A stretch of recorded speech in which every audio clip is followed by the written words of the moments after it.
Dad banned my boyfriend from New Year's for the kids, so I skipped the party. Mom texted, "Good, more food." 6 months later we got engaged. His $47 million hotel owner family paid $280,000 for our wedding. And my parents didn't make the guest list. One sentence. That's all it took. One chilling, calmly delivered sentence from my own father to shatter the New Year's Eve celebration I thought we were about to have. And the real gut punch? Watching my 8-year-old son's face, eager with holiday cheer, instantly crumple because of it. That moment wasn't just about my partner, it was the ultimate betrayal that finally made me say, enough. I was standing in my parents' entryway, a warm pan of baked mac and cheese practically scorching my palms, when my dad leaned in, like he was doing me a favor. "Your boyfriend can't come to New Year's," he stated, his voice flat, emotionless. Behind me, Noah, my quiet, observant boy, was bouncing on the balls of his feet, already sporting the plastic top hat he'd picked out at the dollar store. He'd spent the whole car ride practicing the countdown in a whisper, so thrilled to be there. I blinked. "What?" my dad continued, his eyes unwavering. "We don't want that around the kids." And just like that, Noah's bright smile vanished.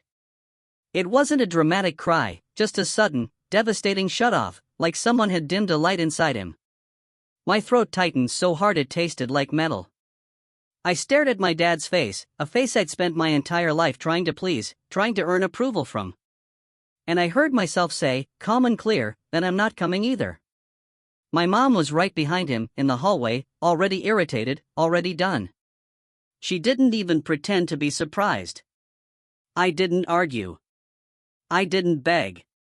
I just turned, grabbed Noah's little overnight bag, and walked back out into the brutal cold. By the time I'd buckled Noah into the car, my phone buzzed. It was Mom. Good. More food for us. I sat there, hands still on the steering wheel, staring at that text until the screen dimmed. Noah looked out the window, studying the frost on the glass like his life depended on it, like if he focused hard enough, he wouldn't have to feel a thing. Then he spoke, his voice barely a whisper. "Did I do something wrong?" That question. That was the real punch. Not my dad's hateful words. Not my mom's childish, petty jab. It was that soft, careful question from a kid who had always tried to take up less space, always tried to be invisible to avoid causing trouble. "No," I said, and somehow, my voice came out steadier than I felt. "You didn't do anything wrong." He nodded, wanting so desperately to believe me. Then he went quiet again. And in that crushing quiet, something finally clicked inside me. I finally admitted what I'd been refusing to name for years. This wasn't just about Lucas being unwelcome. This was about me finally not being useful in the way they preferred. For so long, I'd been the family helper, the family fixer, the family walking wallet, and my personal life didn't seem to matter.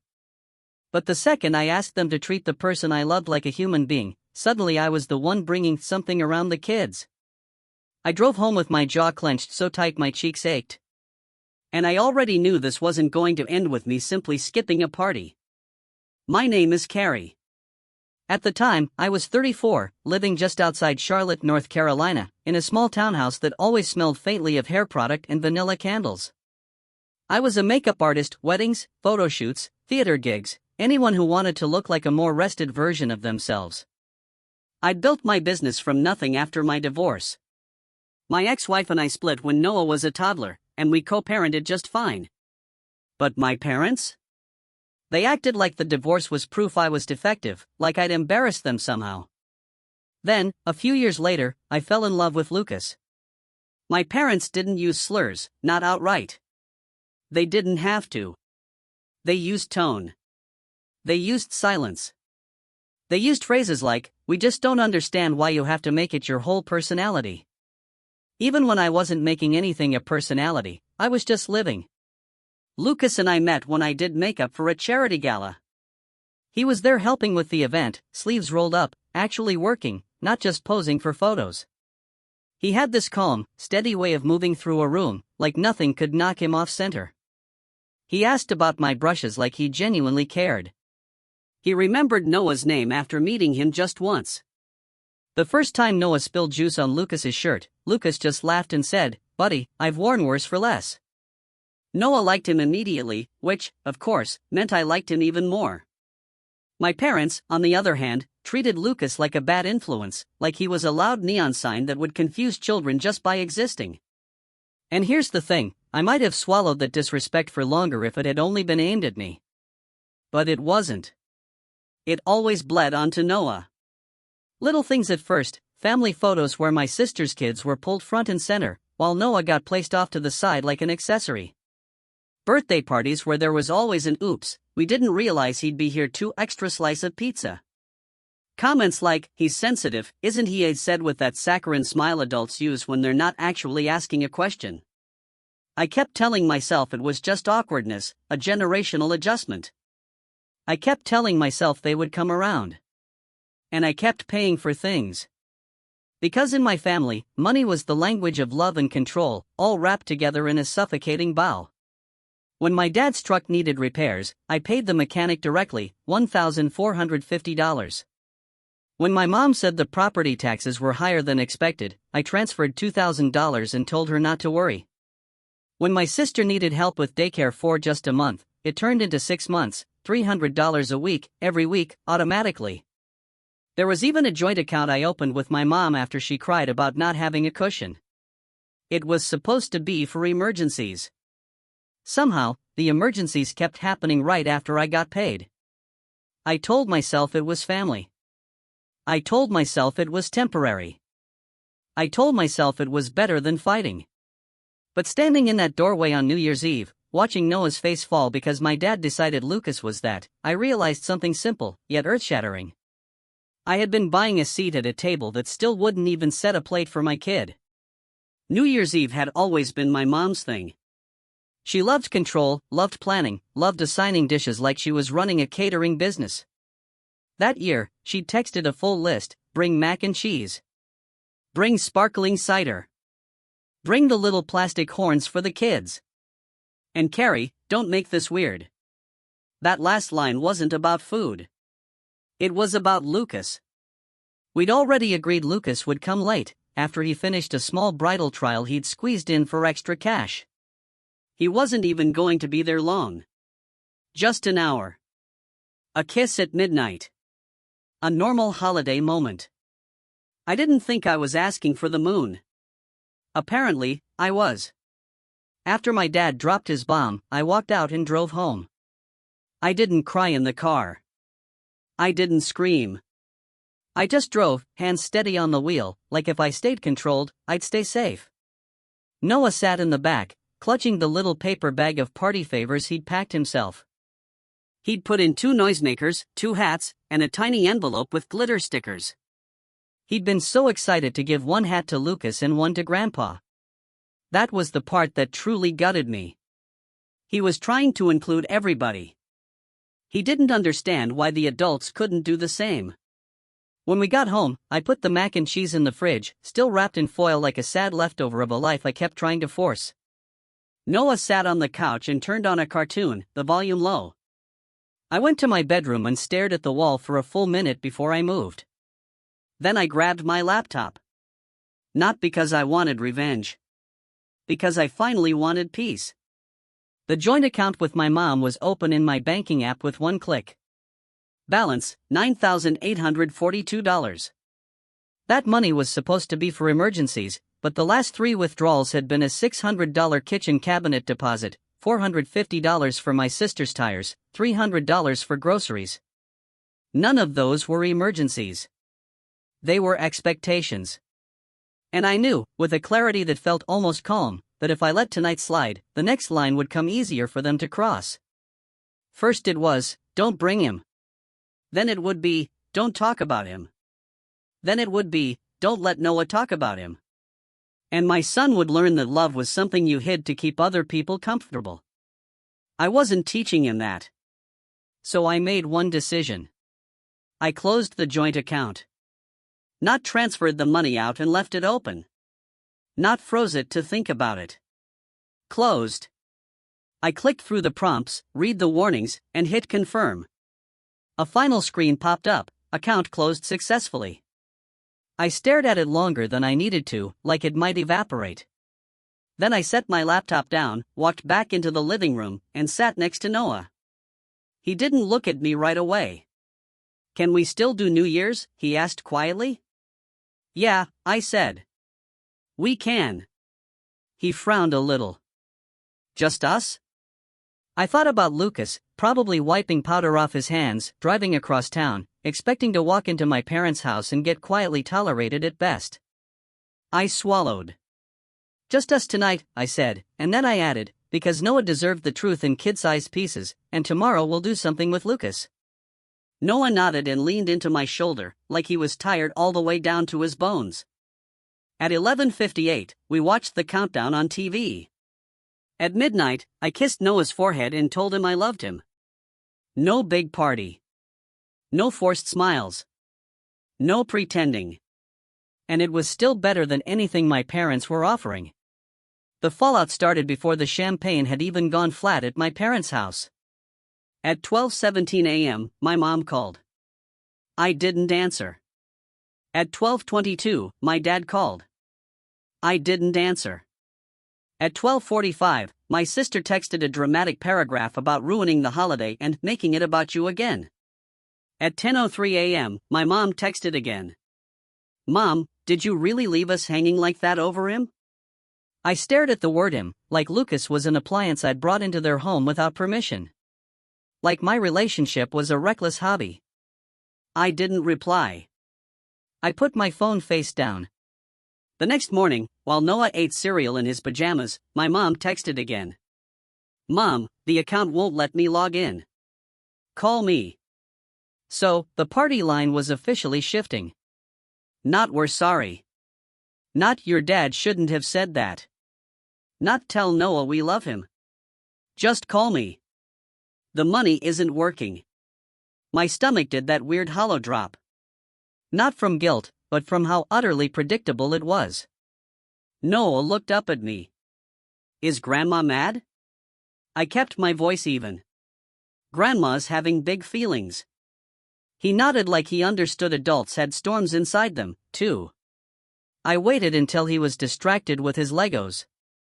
Then I typed one message. "Me, I closed the joint account. I'm not funding a family that treats my partner like a problem. And I'm not bringing Noah around people who talk like that." 3 dots appeared immediately. Then my mom sent, "Mom, wow. So, you're choosing your lifestyle over your parents." There it was. The script. I didn't debate. I didn't try to educate her. I didn't write a 10-page explanation. I just replied, I'm choosing my child's safety and my own dignity." Then I muted the thread. Not blocked, not dramatic, just muted. Because I knew they'd keep talking, and I knew I didn't owe them an audience anymore. Lucas came over that afternoon with takeout and a bag of party hats from the grocery store. He didn't knock like he was afraid of taking up space. He walked in like he belonged. Because he did. Noah ran to him and held up the hat Noah had originally meant to give him. Lucas put it on immediately, tilted it, and said, "How do I look?" Noah grinned for the first time in 24 hours. Silly. Lucas sat on the floor and built Legos with him like it was the most important meeting in the world. Later, when Noah was in the bathroom brushing his teeth, Lucas sat next to me on the couch. "I'm guessing it was bad," he said gently. I nodded. "My dad said you can't come around the kids." Lucas's face tightened, not in anger, but in disappointment. Like he'd hoped for better, but wasn't shocked. "I'm sorry," I whispered, and then I hated myself for apologizing to the person who'd been insulted. Lucas reached for my hand.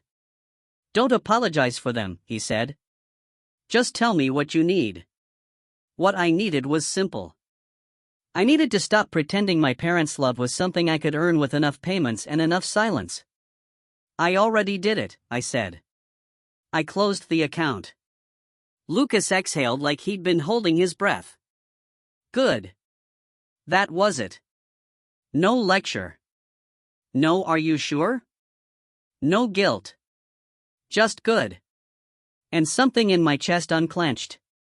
Over the next few weeks, my parents tried every angle. My sister sent messages like, "Do you know how stressed mom is?" And "Dad can't sleep because of this." My mom tried the soft approach. "We miss Noah." Then, when that didn't work, she tried the sharp one. "You're punishing your whole family because you're angry." My dad tried the wounded one. "After everything we did for you." I stared at that message for a long time. Everything they did for me had always come with a price. Obedience. Silence. Gratitude that looked a lot like compliance. And the wild part? I did feel grief. Not because I missed them as they were, but because I missed the version of them I kept hoping they could be. Noah didn't ask to see them again for a while. That alone told me how deep the cut had been. Kids don't hold grudges the way adults accuse them of. Kids just learn patterns. And Noah was learning that Grandpa's house wasn't safe for the people Noah loved. One evening in February, Noah brought me a drawing. 3 stick figures holding hands. Me, Noah, and Lucas. Above our heads, he'd drawn fireworks. "New Year's," he said. I swallowed hard. "I love it." He nodded, satisfied. "This is our family." I put it on the fridge with a magnet shaped like a little lemon, and I left it there. 6 months later, Lucas proposed. It wasn't flashy. It was Lucas. He took Noah and me to a small lake park on a Sunday afternoon. We brought sandwiches. Noah threw rocks. Lucas looked nervous in that way calm people only look when something really matters. When Noah ran ahead to chase ducks, Lucas took my hand and said, "I want to do this for real." He pulled out a simple ring. Nothing huge, just classic and steady, like him. I laughed because I was crying, and I didn't know what else to do. "Yes," I said. "Yes." Noah came back and saw us hugging. He squinted. "Are you guys happy crying?" Lucas wiped his eyes and said, "A little." Noah nodded like that made sense. Then he said, "Does that mean Lucas is my stepdad?" Lucas looked at him. "If you want me to be." Noah didn't hesitate. "Okay." And that was it. No speeches, no conditions. Just okay. Here's where my life split into 2 very different worlds. In my world, I was still hustling, still doing early bridal calls, still cleaning brushes at midnight. In Lucas's world, his family had money I didn't know how to talk about. His parents weren't snobby, which almost made it harder to process. They didn't wave their wealth around. They just had it. They owned a hotel chain, not a cute little boutique place or real chain. Later, I learned the portfolio was valued around $47 million. The first time I visited one of their properties, I felt like I was wearing my skin wrong. Like everyone could tell I grew up counting pennies. Lucas's mom hugged me like she'd been waiting years to do it. She asked about my work. She asked about Noah's school. She asked what Noah liked for breakfast. Lucas's dad shook my hand and said, "We're glad you're here." Then he looked right at Noah and said, "We're glad you're here, too, buddy." Noah beamed. No hesitation. No, kids don't need to see that. Just welcome. They didn't buy Noah's love. They earned it the way adults are supposed to. By showing up, by listening, by being kind. When we started planning the wedding, I assumed we'd do something small. Backyard, a nice dinner, maybe a small venue if my savings allowed. Lucas's parents sat us down and said, "We'd like to pay for it." I tried to refuse. My entire body went into panic mode, because in my family, money was never just money. Lucas's mom said, "Carrie, this isn't a leash. This is a gift." Lucas squeezed my hand under the table like he was telling me, "You're allowed to accept love without earning it through suffering." We ended up with a wedding budget that felt unreal, $280,000. A number so big my brain tried to reject it like a glitch. It was held at one of their hotels, a stunning property with warm lighting and old wood floors, and staff that treated me like I mattered. And for the first time in my life, I had to face a strange truth. People could be generous without using it to control me. I cried in the fitting room while Noah tried on his little suit and complained about the collar. Lucas's sister helped me breathe and said, "It's okay. It's a lot. We know that." Kindness like that made me cry harder. I didn't rush to tell my parents about the engagement. Not because I wanted to punish them. Because I didn't want to hand them another weapon. Eventually, I sent a simple message: "Me, Lucas and I are engaged. I'm letting you know because you're my parents. I still need you to respect my family if you want to be part of our lives." My mom replied a day later. "Mom, congratulations. Tell Noah we love him. We still don't agree with your choices." I stared at that last line. We still don't agree with your choices. Like I'd chosen a tattoo. Like I'd chosen a bad haircut. Not like I'd chosen love. Not like I'd chosen a home. I didn't respond. And I made another choice, quietly. One that felt like setting down a heavy box I'd been carrying for too long. I didn't invite them. No dramatic announcement. No "you're cut off forever" speech. Just no invitation. Because the truth was simple. A wedding is where you gather the people who have protected your joy. My parents had tried to poison it. They didn't get to sit in a front row seat for something they tried to shame out of me. They found out anyway. People always do. A cousin saw us save the date on social media. Someone talked. My sister called me for the first time in months, her voice sharp. "Are you serious?" Mom's crying. I kept my voice calm. "I'm not doing this." "You're really going to marry into money and forget where you came from?" she spat. That one actually made me laugh, short and humorless. "Where I came from?" I said. "You mean the place where my son was treated like collateral damage? The place where my partner was called that?" She went quiet, then snapped. "Dad was just protecting the kids." I felt my patience drain like water.